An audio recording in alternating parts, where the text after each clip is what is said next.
நேர்கள் அனைவருக்கும் அன்பான வணக்கம். புது வெளிச்சம் நிகழ்ச்சியில் இன்றைய பொழுதில் உங்கள் அனைவரையும் சந்திப்பதில் மகிழ்ச்சி அடைகிறோம். கடந்த 2 வாரங்களாக புலம்பெயர் ஊடக தளங்களில் மிக பரவலாக பேசப்பட்டு வந்த ஒரு விடயத்தில் சில ஆதார படைப்புகளோடு இன்றைய பொழுது புது வெளிச்சம் உங்கள் முன் வருகிறது. வடக்கு கிழக்கு இணைப்பு என்கிற விடயத்தில் வடமாகாணத்தில் முஸ்லிம்கள் வெளியேற்றப்பட்டமை தொடர்பாக தமிழர் தரப்பு ஒரு நிபந்தனையற்ற மன்னிப்பை கோர வேண்டும் என்கிற ஒரு கோரிக்கை பரவலாக முஸ்லிம் ஆர்வலர்களினால் முன்வைக்கப்பட்டு வந்தது. சமகாலத்தில் கிழக்கு மாகாணத்தில் முஸ்லிம் தரப்பினர், முஸ்லிம் அரசியல்வாதிகள், ஆயுத குழுக்களினாலும் தமிழர்களின் நிலங்கள் பறிக்கப்பட்டன, அவர்களுடைய வாழ்வாதாரங்கள் அளிக்கப்பட்டன, கொலை செய்யப்பட்டார்கள் தமிழர்கள் என்கிற காரணத்தினால் அவர்களும் அந்த விடயத்தை ஏற்றுக்கொண்டாக வேண்டும் என்கிற ஒரு கருத்தும் முன்வைக்கப்பட்டு வந்ததை நாங்கள் பார்க்கிறோம். ஆக இந்த ஒரு சூழலில் வடக்கு கிழக்கு இணைய வேண்டும் என்று சொன்னால் இந்த 2 சமூகங்களும் அது சார்ந்த பொறுப்புள்ளவர்களும் ஒருவரோடு ஒருவர் இணக்கப்பாட்டுக்கு வருவதற்கு நடந்த தவறுகளை 2 தரப்பும் ஏற்றுக்கொண்டாக வேண்டும் என்கிற ஒரு தேவை உருவாகி இருக்கிறது. அந்த அடிப்படையில் உண்மையில் கிழக்கு மாகாணத்தில் நடந்தது என்ன என்பது பற்றி இன்றைய பொழுது நாங்கள் பார்க்கவிருக்கிறோம். இப்போது மத்திய கிழக்கிலிருந்து வரக்கூடிய ஈச்சமரங்கள் காத்தான்குடி தெருக்களில் நடப்பட்டிருக்கின்றன. அது தவிர சில பிரதேசங்களிலிருந்து வரக்கூடிய ஆயுத குழுக்களுடைய செல்வாக்கு இருக்கிறது என்கிறதெல்லாம் சில தகவல்கள் வந்த வண்ணம் இருக்கின்றன. நாங்கள் இன்றைய பொழுது எங்களிடம் கிடைத்திருக்கக்கூடிய கிழக்கில் தமிழர்களுடைய காணிகள் முஸ்லிம்களினால் அபகரிக்கப்பட்டன என்பதற்கு சான்றாக வரக்கூடிய ஒரு ஆதாரத்தோடு இன்றைய பொழுது நிகழ்ச்சியை ஆரம்பிக்கிறோம். அந்த ஆதாரம் பற்றி போவதற்கிடையில் கிழக்கில் நடந்த சம்பவங்கள், அங்கு உண்மையில் இருக்கக்கூடிய மன உணர்வுகள் பற்றி சில விடயங்களை பேசியாக வேண்டும். கிழக்கு மாகாணத்தில் நீண்ட காலமாக செய்தித்துறைகளிலும் நேரடியாக மக்களோடும் பலவிதமான பணிகளை புரிந்து இப்போது ஐரோப்பாவில் வாழ்ந்து வருகிற உளவியலாளர் நிராஜ் டேவிட் இன்றைய பொழுது எங்களோடு இணைந்து கொண்டிருக்கிறார். அவரோடு பேசலாம். நிராஜ், வணக்கம். வணக்கம். கிழக்கு மாகாணத்தில் இருக்கக்கூடிய முஸ்லிம்களுடைய மனநிலை, அங்கிருக்கக்கூடிய தமிழர்களுடைய மனநிலை, இந்த 2ம் வடக்கு கிழக்கு இணையதா இல்லையா என்பதில் ஒரு மிக முக்கியமான செல்வாக்கை வகிக்கப் போகின்றன. சில பேர் சொல்லுகிறார்கள், உண்மையில் வடக்கு கிழக்கு என்பது இணைவது என்பது ஒரு கனவாகத்தான் போய்விட்டது என்று கூறுகிற அளவுக்கு கூட நிலைமை மாறியிருக்கிறது என்று சொல்கிறார்கள். வடக்கிலே முஸ்லிம்கள் வெளியேற்றப்பட்டதற்கு மன்னிப்புகள் கேட்கப்பட்டிருக்கின்ற போதிலும் அது போதாது, ஒட்டுமொத்த தமிழ் தரப்பும் திட்டவட்டமான நிபந்தனையற்ற ஒரு மன்னிப்பை கேட்டாக வேண்டும் என்கிற ஒரு கோரிக்கை முன்வைக்கப்படுகிறது. நீங்கள் மறுவலத்தில் அதே ஒரு மன்னிப்பை கேட்கக்கூடிய அளவுக்கான நிகழ்ச்சிகள் கிழக்கில் நடந்திருக்கிறது என்று நீங்கள் நினைக்கிறீர்களா? முதலாவது, நீங்கள் முதல் கூறிய விடயம் தினேஷ், அதாவது வடக்கு கிழக்கு இணைப்பு தொடர்பாக கிழக்கில் உள்ள தமிழர்களாகட்டும் முஸ்லீம்களாகட்டும் இந்த 2 தரப்பினருடைய மனநிலை என்பது மாறுபட்டதாக காணப்படுகின்றது. வடக்கு கிழக்கு இணைய வேண்டும், தமிழர்களுடைய தாயக பிரதேசமாக அது இருக்க வேண்டும், தமிழ் தேசியத்தின் ஒரு முக்கிய அடையாளமாக அது பரிணமிக்க வேண்டும், இதெல்லாம் எங்களுடைய விருப்பமாக இருக்கின்றது, ஒரு தீராத ஆசையாகவும் இருக்கின்றது. ஆனால் கிழக்கை நீங்கள் எடுத்துக்கொண்டால், கிழக்கில் உள்ள அரசியல் தலைவர்களுடன் நீங்கள் நெருங்கி பழகினால், பேசிக்கொண்டால், கிழக்கில் உள்ள முஸ்லீம்கள் வடக்குடன் கிழக்கு இணைவதில் மிகுந்த எதிர்ப்பை தெரிவிக்கக்கூடிய ஒரு மனநிலையில் அவர்கள் காணப்படுகின்றார்கள். இதில் கடந்த காலத்தில் கடந்த 2-3 தசாப்த காலமாக இடம்பெற்ற 2 தரப்பினருக்கும் இடையிலான முருகல் நிலை ஒரு காரணமாக இருக்கலாம். அடுத்து வடக்குடன் இணைகின்ற நேரத்தில் தாங்கள் சிறுபான்மையராக மாறிவிட சந்தர்ப்பம் இருக்கின்றது. இந்த ஆபத்தை அவர்கள் தணிப்பதற்காக அவர்கள் நியாயப்படுத்தலாம், அல்லது இதன் போன்ற ஒரு வாதத்திற்குள் தங்களை இட்டுச் சென்று ஒரு பேரம் பேசும் நிலைக்குள் வந்து ஏதாவது ஒரு பெரிய பலனுடன் வடக்குடன் இணைவதற்கு அவர்கள் சம்மதிக்கின்ற ஆயுதமாக இந்த எதிர்ப்புணர்வை அவர்கள் வெளிப்படுத்தலாம். மொத்தத்தில் பெரும்பாலானவர்கள் என்று கூறுவதை விட அநேகமான முஸ்லீம்கள் வடக்குடன் கிழக்கு இணைவதை அவர்கள் பெரிதாக விரும்பவில்லை. நிச்சயமாக அதற்கு எதிராகத்தான் நிலைப்பாடு இருப்பார்கள் என்பதை அங்கு அவர்களுடன் பேசுகின்ற நேரத்தில் எங்களால் அறியக்கூடியதாக இருக்கும். இதே வழியில் தமிழர்கள் தரப்பில் ஒரு சிறு அந்த தொகையினர் கிழக்கு வடக்குடன் இணைவதை விரும்பாத ஒரு மனநிலையிலும் காணப்படுகிறது. இவர்கள் கிழக்கிலே வாழ்கின்ற தமிழர்கள் இந்த தொகை குறைந்த அளவிலாக இருக்கலாம், ஆனால் அது நிராகரிக்கக்கூடிய ஒரு தொகை அல்ல. எனவே ஒரு 2 வருடம் இணைவதா என்கின்ற ரெஃபரண்டம் வருகின்ற ஒரு சந்தர்ப்பம் ஏற்படுகின்ற நேரத்தில் ஒரு பெரிய பிரச்சாரம் அங்கு மேற்கொள்ளப்பட்டு அந்த தணிந்து விட்டிருக்கின்ற பிரதேசவாதங்கள் மீண்டும் கொழுந்து விட்டு எழும்படியாக தூண்டப்பட்டால் ஒரு எதிர்வினையுடன் கூடிய மனநிலையில் அங்குள்ள மக்கள், பெரும்பான்மையான முஸ்லீம்களும் ஒரு சிறு வகையிலான குறைந்த அளவிலான தமிழர்களும் இருப்பதற்கான அவர்கள் படித்தவர்களாக முக்கிய பொறுப்புகளில் இருக்கிறவர்கள் கூட அந்த மனநிலையில் நிச்சயமாக கிழக்கு பல்கலைக்கழகத்தில் இருக்கின்ற பல முக்கியஸ்தர்கள் வடக்குடன் இணைவதை விரும்பாதவர்களாக இருக்கின்றார்கள். அது தொடர்பான பிரச்சாரங்களை தமிழர்கள் இன்னொரு தரப்பினர் ஆரம்பித்து விட்டார்கள். ஸ்ரீலங்காவினுடைய அரசாங்கத்தினுடைய விசுவாசிகளாக இருக்கின்ற ஒரு தரப்பினர் கூட இது போன்ற பிரச்சாரங்களை செய்து கொண்டிருப்பார்கள். உங்களுக்கு தெரியும், கருணா கிழக்கின் பிரதேசவாதத்தை ஆரம்பித்தவுடன் புத்திஜீவிகள் என்று தங்களை கூறிக்கொள்கின்ற ஏராளமான தமிழர்கள் அவர்கள் பின்னால் சென்றார்கள். அதற்காக நியாயம் கற்பித்து எழுதினார்கள். பிபிசி போன்ற சர்வதேச ஊடகங்களில் அதை நியாயப்படுத்தி கருத்து கூறினார்கள். வடக்குடன் கிழக்கு இதுவரை இணைந்திருக்கவில்லை. முன்னைய காலகட்டங்களில் எந்த ஒரு சரித்திர ஆதாரமும் அதற்காக இல்லை. இனிமேலும் இணையக்கூடாது என்கின்ற துணிகள் அவர்கள் பேசிய வரலாறெல்லாம் இருக்கின்றன. ஊடகங்கள் ஏதோ நன்மை கருதி நாங்கள் இதை பற்றி பேசா பொருளாக இவைகள் இருந்துவிட்டு இருக்கின்றனவே தவிர இது ஒட்டுமொத்தமாக இந்த மனநிலை அங்கு இல்லை என்று நாங்கள் வாதித்துவிட முடியாது. என்றால் இது அபாயகரமாக ஒரு எதிர்வினையாக அங்கிருந்து வரக்கூடிய ஏதுநிலை எல்லாம் அங்கு காணப்படுகின்றது. எனவே நிச்சயம் இது பற்றி நாங்கள் சிந்தித்தாக வேண்டும். இதை எப்படி சமாளிப்பது, இதை எப்படி முன்னகர்த்துவது என்பது பற்றியெல்லாம் நாங்கள் யோசித்தாக வேண்டிய இந்த இடத்தில் நிராஜ் சொல்லியிருக்கிற அந்த இடத்தில் ஒரு தகவலை, ஒரு ஆதாரத்தை இங்கே நாங்கள் முன்கொண்டு வரவிருக்கிறோம். மிகவும் சென்சிட்டிவான அல்லது மிகவும் உணர்வுமயமானது ஆகிய உணர்வுகளில் தொடக்கூடிய விடயமாக இருந்தாலும் கூட சில நேரங்களில் சில விடயங்களை சொல்கிற பொழுது ஆதாரங்கள் இல்லாமல் சொல்லப்படுகிற அந்த விடயங்கள் காற்றில் அடிபட்டு போகிற பல சந்தர்ப்பங்களை நாங்கள் பார்த்திருக்கிறோம். முஸ்லிம்கள் வடமாகாணத்தில் இருந்து வெளியேற்றப்பட்ட விவகாரம் பரவலாக தெரிந்த ஒரு விடயத்தில் தமிழர்களாக இருந்தாலும் முஸ்லிம்களாக இருந்தாலும் மனித உரிமை பற்றி பேசுகிறவர்களாக யாராக இருந்தாலும் அதனை திட்டத்தெளிவாக வெளியேற்றப்பட்டார்கள். அதனால் அதற்கு மன்னிப்பு கேட்டாக வேண்டும், மறு நிவாரணம் கொடுக்கப்பட்டாக வேண்டும் என்பது திட்டத்தெளிவாக சொல்லப்படுகிற ஒன்றதாக இருக்கிறது. ஆனால் கிழக்கில் சில சம்பவங்கள் நடந்தன, கிழக்கில் கொலைகள் நடந்தன, கிழக்கில் சில அடக்குமுறைகள் நடந்தன, ஆயுத குழுக்கள் செயற்பட்டன என்று சொல்லுகிற பொழுதும் அவற்றை அநேகமாக கிழக்கில் இருக்கக்கூடிய ஒரு சில ஊடகவியலாளர்களும் ஒரு சில தரப்புகள் மட்டும்தான் பேசுகின்றார்கள். ஆக அந்த விடயம் அடிபட்டு போகிறதா என்கிற ஒரு நிலை இருந்தது. நாங்கள் இன்று கொண்டு வரக்கூடிய இந்த ஆதாரம் கிழக்கு மாகாணத்தில் நீண்ட காலமாக கிட்டத்தட்ட 20 ஆண்டுகளுக்கு மேலாக அமைச்சர் பதவியில் இருக்கக்கூடிய MLAM ஹிஸ்புல்லா அவருடைய சொந்த கருத்தாக, அவருடைய வாயாக அவர் சொல்கிற அந்த பதிவினை நாங்கள் இங்கே கொண்டு வரவிருக்கிறோம். அதற்கிடையில் உண்மையில் இந்த கிழக்கில் மக்கள் கொல்லப்பட்டார்கள் என்பதற்கு ஏதேனும் ஆதாரம் இருக்கிறதா என்கிற ஒரு கேள்வி இருக்கக்கூடும். அதனையும் பற்றி பேசலாம். நான் இந்த ஹிஸ்புல்லா வருவதற்கு நிராஜ், கிழக்கில் மக்கள் கொல்லப்பட்டார்கள் என்கிற கருத்துக்கள் இருக்கின்றன, உண்மைதான இது? நிச்சயமாக. அதாவது வடக்கில் இருந்து முஸ்லீம்கள் வெளியேற்றப்பட்டார்கள் என்கின்ற ஒரு குற்றச்சாட்டு இருக்கின்றது. அதாவது அதே போன்று கிழக்கில் சில பள்ளிவாசல்களில் அங்குள்ள தொழுகையில் ஈடுபட்டிருக்கின்ற பொழுது இஸ்லாமியர்கள் விடுதலை புலிகள் என்று கூறப்படுகிறவர்களால் கொல்லப்பட்டார்கள் என்கின்ற குற்றச்சாட்டு எல்லாம் இருக்கின்றன.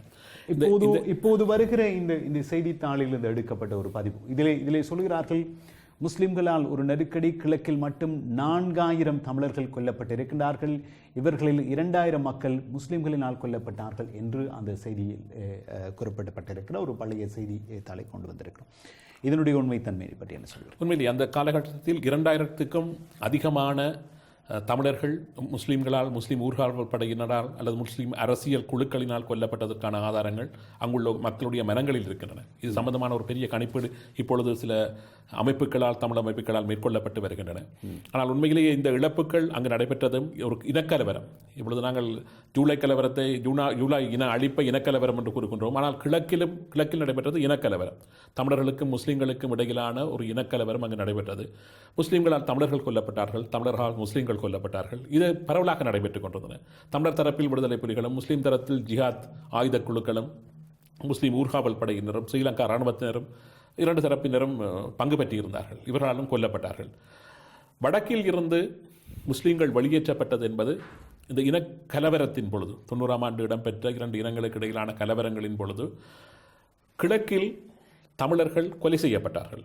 ஆனால் வடக்கில் முஸ்லீம்கள் வெளியேற்றப்பட்டார்கள். இது உண்மையிலே இது இரண்டுக்கும் ஒரு ஒற்றுமை இருக்கின்றது. இரண்டுமே ஏற்றுக்கொள்ளப்பட முடியாதது என்று சொன்னாலும் இரண்டுக்கும் இடையில் மிகப்பெரிய வித்தியாசம் இருக்கிறது. நிச்சயமாக வடக்கை பொறுத்தவரையில் அவங்க கொல்லப்படவில்லை. அங்கு விடுதலை புலிகளுக்கு அந்த நேரத்தில் இருக்கின்ற அந்த அந்த அந்த அந்த வளங்களை பாவித்து எத்தனையோ பேரை அவர்கள் கொலை செய்திருக்கலாம், கொலை வழி தெரியாமல் மறைத்திருக்கலாம். ஆனால் அவர்கள் பாதுகாப்பாக வெளியே அனுப்பி வைக்கப்பட்டது. சில முஸ்லீம் தலைவர்களுடன் பேசுகின்ற நேரத்தில் அதை நியாயப்படுத்தி இருந்தார்கள். அது நல்ல காரியம் அவர்கள் செய்தார்கள் என்று கூட ஒப்புக்கொண்டிருக்கின்றார்கள். பகிரங்கமாக அதை கூற முடியாது என்று கூறியிருக்கின்றார்கள். கிழக்கிலே நீங்கள் சொல்லுகிற இந்த படுகொலைகள் இப்போது வடக்கை பொறுத்த வரைக்கும் விடுதலை புலிகள் அந்த வெளியேற்றத்துக்கு பொறுப்பாக இருந்தார்கள். கிழக்கிலே முஸ்லிம்கள் மீதான படுகொலை நடந்த பொழுது அதனை புலிகள் இயக்கம் அல்லது இணைய தமிழ் ஆயுத குழுக்கள் செய்திருந்தன என்று சொல்லப்படுகின்ற விடயங்கள் ஏற்கனவே ஊடகங்களில் பரவலாக இருக்கின்றன. ஆக தமிழர்கள் கொல்லப்பட்டது என்பது முஸ்லிம் ஆயுத குழுக்களினால் செய்யப்பட்டது என்று நீங்கள் சொல்கிறீர்கள். முஸ்லீம் ஆயுத குழுக்கள், அந்த ஆயுத குழுக்களை வழிநடத்திய முஸ்லீம் அரசியல் தலைவர்கள், ஸ்ரீலங்கா இராணுவத்தினுடைய புலனாய்வு பிரிவினர், ஸ்ரீலங்கா STF என்று கூறப்படுகின்ற ஸ்பெஷல் டாஸ்க் ஃபோர்ஸ் நேரடியாகவே இதில் அவர்களுக்கு துணை புரிந்திருந்தார்கள். சாரி சாரையாக நூற்றுக்கணக்கான முஸ்லீம்கள் ஆயுதங்களுடன், வாள்களுடன், துப்பாக்கிகளுடன் விரைந்து தமிழ் கிராமங்களுக்குள் சென்று அங்குள்ள மக்களை அழித்த வரலாறுலாம் இருக்கின்றன. கிழக்கை பொறுத்தவரையில் அம்பாறை மாவட்டத்தில் ஏராளமான கோயில்களில் தமிழ் மக்களை கொண்டு சென்று அவர்களை அங்கு படுகொலை செய்த வரலாறு பதிவுகள் எல்லாம் ஆதாரங்களுடன் என்று இருந்து கொண்டிருக்கின்றன. நீங்கள் அதற்கு வருவது, நீங்கள் அந்த குறிப்பீடுகளை தருவதற்கிடையில் இந்த இடத்தில் கொண்டு வர வேண்டும். உண்மையில் சில பேர் சொல்கிறார்கள் இந்த தகவல்கள் ஆதாரமற்றவை என்று. உண்மையில் அரசியல் தலைவர்கள் எவ்வாறு கிழக்கு மாகாணத்தில் முஸ்லிம் ஆயுத குழுக்கள் உருவாக்கம் அல்லது பாதுகாப்பு படை என்கிற பெயரில் நடத்தப்பட்ட படுகொலைகளுக்கும் அரசியல்வாதிகளுக்கும் என்ன தொடர்பு இருந்தது என்கிற ஒரு கேள்வி இருக்கிறது. இஸ்புல்லா இப்படி கூறுகிற இது ஒரு ஆதாரமாக இங்கே முன்வைக்கப்படுகிறது. முஸ்லீம்கள் விரட்டி அடிக்கப்பட்டார்களோ அவ்வாறு மட்டக்களப்பு மாவட்டத்தில் முஸ்லீம்களை விரட்டி அடித்திருப்பார்கள். முஸ்லீம்களை விரட்டி அடிப்பதிலே புலிகள் மிக மோசமாக நின்றார்கள். நான் நூற்றுக்கணக்கான ஆயுதங்களை கொடுத்து காவலரங்களில் நின்று முஸ்லீம்கள் ஒவ்வொரு மிராவோடை, மாஞ்சோலை கிராமங்களில் அவ்வளவு காவலரங்களை நான் நின்று அமைத்தவர். அங்கிருக்கின்ற ஒவ்வொரு அப்போது இருந்த மாகாண உறுப்பினர் கௌரவ SLM ஹனீஃபா அவர்களுக்கு மற்றும் அங்குள்ள கிராமத்தினர் தெரியும். மாஞ்சோலை கிராமத்திலே, மீராவுடைய கிராமத்திலே, எல்லைகளிலே ஒவ்வொரு கருவாக்கணி அந்த பிரதேசங்களிலே நான் நின்று இரவு பகலாக நின்று தங்கி இருந்து அந்த காவலரங்களை நாங்கள் அமைத்து தான் அந்த முஸ்லீம்களை நாங்கள் பாதுகாத்தோம். முஸ்லிம்களுடைய சுய பாதுகாப்புக்காகத்தான் நாங்கள் இந்த ஆயுத குழுக்களை அமைத்தோம் என்று அவர் சொல்கிறார் இல்லையா? இதில் நான் விட்ட இடத்தில் தொடர்கின்றேன். இதுக்கு பதிலும் அதுதான் தினேஷ். வீரமுனை பிள்ளையா கோயில், இந்த பிள்ளையா கோயிலில் 85 தமிழர்களை அந்த பிள்ளையா கோயிலுக்குள் அழைத்து சென்று வாள்களால் வெட்டி கொண்டிருக்கின்றார்கள். பிள்ளைகள், ஆண்கள், பெண்கள் உட்பட அனைவரையும் வெட்டி கொண்ட வரலாறு 90ஆம் ஆண்டு பதிவாகியிருக்கின்றது. தேதி நேரங்களுடன் இந்த பதிவு இப்பொழுது அது இறந்தவருடைய பெயர் விவரங்கள் திரட்டப்பட்டு கொண்டிருக்கின்றன. அதே போன்று நிந்தவூர் முருகன் கோயில், இந்த கோயிலில் 64 தமிழர்கள் படுகொலை செய்யப்பட்டிருக்கின்றார்கள். இதுவும் முஸ்லிம்களால் ஸ்ரீலங்கா பாதுகாப்பு படையினருடைய STF-இனுடைய பாதுகாப்புடன் மேற்கொள்ளப்பட்ட படுகொலைகளாக இருக்கின்றன. இதே போன்று கரவாகு காளி கோயில், இந்த கோயில் முற்றாக அழிக்கப்பட்டு இன்று முஸ்லிம்களுடைய குடியேற்றம் அங்கு ஏற்படுத்தப்பட்டு கொண்டிருக்கின்றது. இதுபோல மீனோடைக்கட்டு பிள்ளையா கோயில், அதேபோன்று சம்மாந்துறையில் உள்ள காளி கோயில், காரதீவு கண்ணகி அம்மன் கோயில், அட்டப்பளம் மீனாட்சி அம்மன் கோயில், இது போன்ற 17 கோயில்கள், இந்து ஆலயங்கள் முஸ்லீம் காடையர்களால் அல்லது முஸ்லீம் ஒரு கும்பலினால் அடித்து நொறுக்கப்பட்டிருக்கின்றன. சில கோயில்கள் முற்றாக இல்லாமல் செய்யப்பட்டு அந்த இடங்களில் இப்பொழுது மார்க்கெட் கட்டப்பட்டு, சந்தைகள் கட்டப்பட்டு, அந்த கோயிலின் மூலஸ்தானம் இருந்த இடத்தில் இப்பொழுது அவர்கள் அந்த மாட்டிறைச்சி கடை வைத்திருக்கின்றார்கள். இது போன்ற காரியங்கள் 2 தரப்பாலும், அதாவது தமிழர்களாலும் மேற்கொள்ளப்பட்டன, முஸ்லீம்களாலும் மேற்கொள்ளப்பட்டன. அந்த நேரத்தில் இடம்பெற்ற இது போன்ற சம்பவங்கள் உண்மையிலே 2 தரப்பும் பரஸ்பரம் நாங்கள் பரிமாறிக்கொண்டு மன்னிப்பு கேட்க வேண்டிய ஒரு சம்பவங்கள். இது அந்த காலத்தில் முஸ்லீம்கள் எதுவுமே செய்யவில்லை என்பது போன்றும் தொடர்ந்து தமிழர் தரப்பு மன்னிப்பு கேட்க வேண்டும் என்று கோரிக்கொண்டு இருப்பதானது உண்மையிலேயே ஒரு நல்ல இணக்கத்துக்கு வருவதற்கு ஒரு மிகப்பெரிய தடையாக அமைந்துவிடக்கூடிய ஆபத்தில் இருக்கின்றது. நான் தமிழர்கள் செய்ததை நான் நியாயப்படுத்தவில்லை. ஒரு கலவரம் நடைபெற்றது. அந்த கலவரத்தில் தமிழர்களுக்கான பாதிப்பு இருந்தது. 23 தமிழ் கிராமங்கள் அழிக்கப்பட்டன. அதில் ஏராளமான கிராமங்கள், அந்த ஒரு பெரிய பட்டியலே இருக்குது. மீனோடைக்கட்டு, திராய்க்கேணி, பாணமை, பாலமுனை, ஒளிவில், சம்மாந்துறை, கரவாகு, தீகவாவி, மாந்தோட்டம், கொண்டைவட்டுவான், செம்மணிக்குளம், தங்கவேலாயுதபுரம், உடுமன்குளம், இப்படி ஒரு பெரிய பட்டியல் இருக்கின்றது. இந்த பிரதேசங்கள் எல்லாம் பாரம்பரிய தமிழ் கிராமங்கள். இப்பொழுது மீனோடைக்கட்டில் இருக்கின்ற தமிழ் பாடசாலை, அந்த பாடசாலை சிவராம அவர்களுடைய பாட்டரினால் கட்டப்பட்ட பாடசாலை. அந்த பாடசாலை இப்பொழுது ஒரு முஸ்லீம் பாடசாலையாக பெயர் மாற்றம் செய்யப்பட்டிருக்கின்றது. அதே போன்றுதான் ஓட்டமாவடியில் இருந்த காளி கோயில், அந்த கோயில் இப்பொழுது அபகரிக்கப்பட்டு அந்த இடத்தில் மார்க்கெட் கட்டப்பட்டிருக்கின்றது. எனவே இவைகள் பரஸ்பரம் நடைபெற்ற விடயங்கள். யாழ்ப்பாணத்தில் இருந்த முஸ்லீம்கள் இந்த கலவர காலத்தில் வெளியேற்றப்பட்டார்கள். முஸ்லீம் கிராமங்களில் இருந்த தமிழர்கள் படுகொலை செய்யப்பட்டார்கள். எனவே இதற்காக மன்னிப்பு விடுதலை புலிகள் கேட்டிருக்கின்றார்கள். தமிழ் அரசியல் தலைவர்கள் கேட்டுக்கொண்டே இருக்கின்றார்கள். இனியும் கேட்கப் போகின்றார்கள். இதே போன்று முஸ்லீம் தலைவர்களும் இதை உணர்ந்து கொண்டு இதற்காக மன்னிப்பு கேட்க வேண்டும். அப்பொழுதுதான் 2 தரப்பும் ஏதோ ஒரு புள்ளிகள் சந்தித்து இந்த சகவாழ்வு என்கின்ற விடயம், அந்த கோ எக்ஸிஸ்டன்ஸ் வருவதற்கான சாத்தியம் இருக்கின்றது. எனவே இது முஸ்லீம் தலைவர்கள் எடுத்து வைக்க வேண்டிய அடியெடுத்து வைக்க வேண்டிய நேரத்துக்குள் நாங்கள் வந்திருக்கின்றோம். உண்மையில் இந்த இடத்தில் ஒரு பகிரங்கமான ஒரு அறைகூவலை, ஒரு அழைப்பினை நாங்கள் விடலாம். இந்த நிகழ்ச்சி எந்த கட்டத்திலும் எந்த ஒரு சமூகத்துக்கோ அல்லது இனக்குழுமத்துக்கோ எதிரான ஒரு கருத்தியலை கொண்டு வருவதற்காக எதுவிதத்திலும் திட்டமிடப்படவில்லை, வடிவமைக்கப்படவில்லை.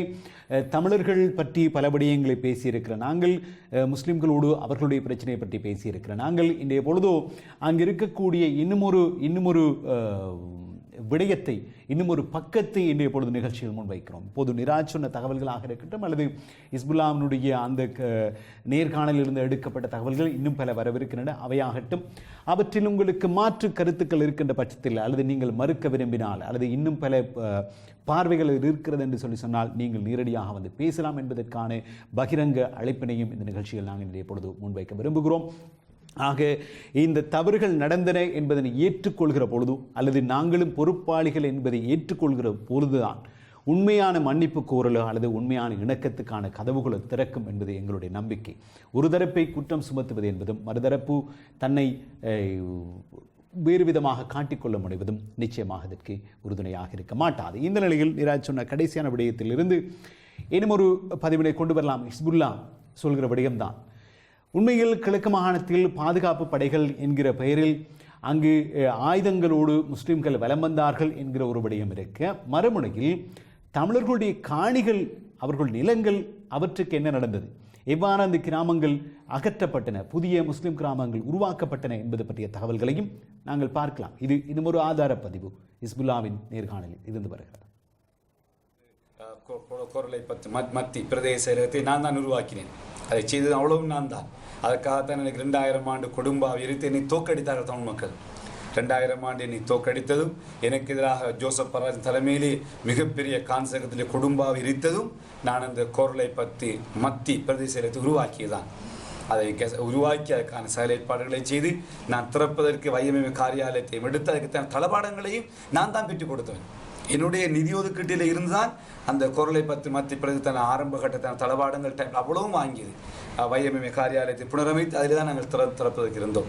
ஆகவே அது உட்பட அங்கே இருக்கின்ற ஓட்டமாடி மத்திய இருக்கின்ற ஆதார மண்டபம், பாலச்சனையில் இருக்கிற கட்டடங்கள், பாடசாலைகள், புதிய அங்கே இருக்கின்ற அவ்வளோ அநேகமான புதிய அத்தனையும் என்னுடைய நிர்வாக காலத்திலே திறக்கப்பட்டதுதான். அந்த நிறைய வேலைகளை நாங்கள் செய்தோம்.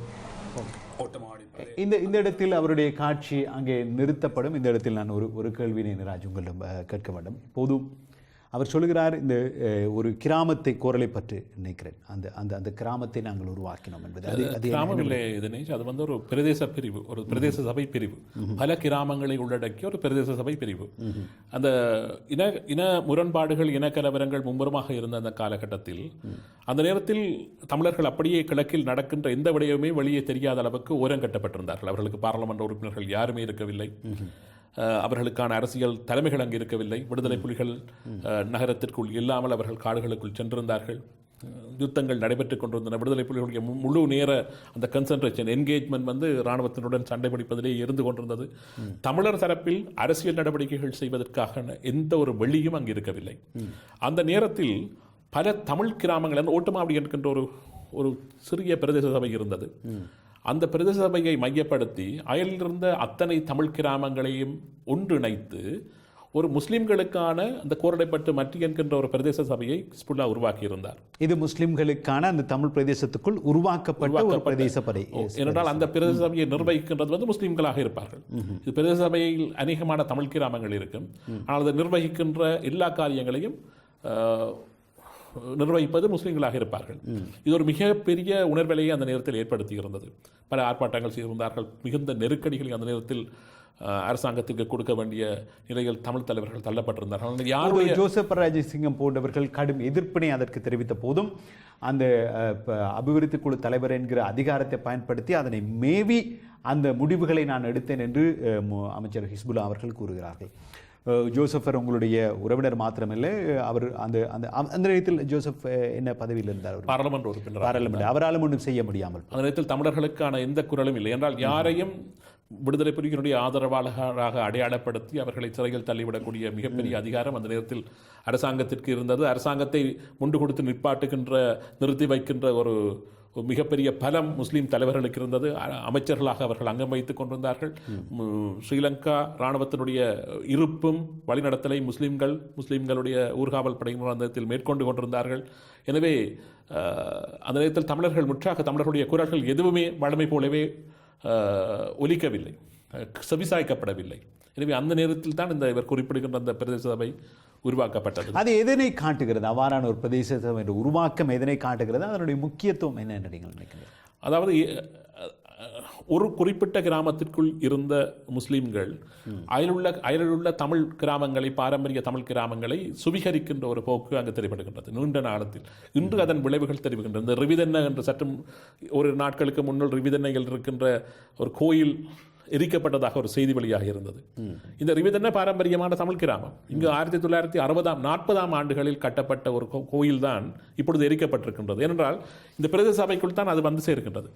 எனவே அதில் குடியேற்றலாம். பிரதேச சபை தலைவர் நினைத்தால் அங்கு குடியேற்றலாம். அங்கு குடியேற்றிய மக்களால் தான் அது எரிக்கப்பட்டிருக்கின்றது. என்றால் தமிழர்கள் அங்கு பூஜை செய்ய சென்று விட முடியாது. என்றால் அது ஒரு முஸ்லீம் கிராமமாக மாற்றப்பட்டு விட்டது. இதே போன்று ஏராளமான கிராமங்கள், பாரம்பரிய தமிழ் கிராமங்களாக இருந்த கிராமங்கள் இது போன்ற அரசியல் நடவடிக்கை காலமாக ஆக்கிரமிக்கப்பட்டு இன்று தமிழர்கள் புதுனம் பார்ப்பதற்கு கூட செல்ல முடியாத ஒரு நிலைக்குள் வந்துவிட்டிருக்கின்றது. இந்த இடத்தில் இப்போது நிராஜ் குறிப்பிடுகிற அந்த தகவல்களில் ஒருபடியும் தமிழர்களுடைய காணிகள், அவர்களுடைய கோயில்கள் முஸ்லிம்களினால் சுவீகரிக்கப்பட்டன என்கிற ஒரு பதிவு இங்கே வருகிறது. உண்மையில் இவை நடந்ததுதானா? முஸ்லிம் தரப்பினர் இதனை ஒத்துக்கொள்கிறார்களா என்கிற ஒரு கேள்வியினை முன்வைக்கலாம். ஒரு விடயத்தை நாங்கள் இந்த இடத்தில் பதிவு செய்ய விரும்புகிறோம். குறிப்பாக கிழக்கு மாகாணத்தில் ஒரு பிரதேசத்துக்குள் இருந்த இந்துக்களுடைய மயானம், சவக்காலை என்று பிராந்திய மக்களினால் அழைக்கப்பட்ட ஒரு மயானம் தங்களால் முற்றுமுழுதாக கைப்பற்றப்பட்டது என்றும் அதில் முஸ்லிம்களுக்குரிய கட்டுமானங்கள் உருவாக்கப்பட்டன என்பது பற்றிய விடயத்தையும் அவர் ஒரு ஒப்புதல் வாக்குமூலம் போன்று இங்கே ஒப்புக்கொள்கிறார். சில கோயில்கள் அழிக்கப்பட்டன என்பதற்கான சான்றுகளும் வெளிவருகின்றன. இது உண்மையில் அதிர்ச்சி தரத்தக்க, அல்லது வடக்கில் முஸ்லிம்களுக்கு மட்டுமே பிரச்சனை நடந்ததாக என்று பிரசாரப்படுத்தப்படுகிற ஒரு சூழலில் கிழக்கில் தமிழர்கள் பாதிக்கப்பட்டார்கள், அதற்கு யார் பொறுப்பு என்கிற மிகப்பெரிய கேள்வி இங்கே முன்வைக்கப்படுகிறது. அது பற்றிய விவரங்களை, ஆதாரங்களை தொடுவதற்கிடையில் சின்னதாக ஒரு இடைவேளை. காத்திருங்கள், சில நிமிடங்களில் மீண்டும் சந்திக்கலாம்.